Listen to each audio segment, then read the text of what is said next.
bienvenue sur 3 points, c'est tout, le rendez-vous quotidien des lecteurs de 450.fm, le journal de la franc-maçonnerie sous tous ses angles. Lundi 18 octobre. Au sommaire aujourd'hui.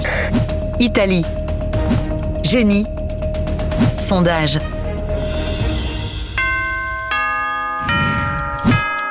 Quelle heure est-il ? Il est midi. Bonjour à tous, il est midi. Compas, sablier, rose, symboles ésotériques. Rosazza.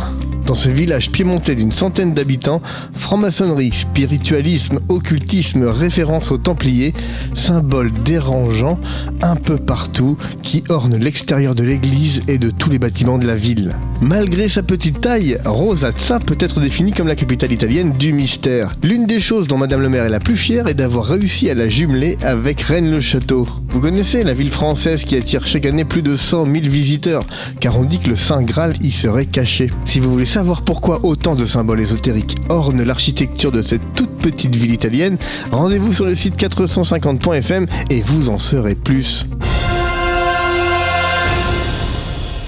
Comment devient-on un génie ? Les surdoués sont-ils prédisposés dès leur naissance ? Suzanne Polgar, vous connaissez ? C'est la première femme devenue grand maître international aux échecs. Et cela semble plus provenir de son éducation et d'un apprentissage précoce que de ses capacités innées. Chaque individu peut-il devenir un génie ? Suzanne Polgar vit et travaille à New York. Elle a une façon très inhabituelle de voir le monde. Suzanne possède un cerveau de génie, parfaitement adapté à l'obsession de sa vie.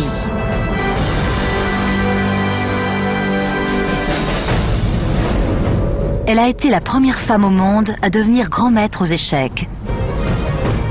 Mais elle n'est pas née avec ce cerveau hors du commun. Il a été façonné par une enfance étonnante.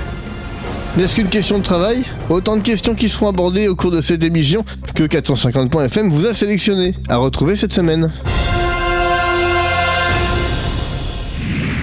D'après un sondage de l'IFOP, un peu plus de la moitié des Français et des Françaises ne croient pas en Dieu. À la question « Vous, personnellement, croyez-vous en Dieu ?», 51% des sondés répondent non, contre 44% il y a 10 ans.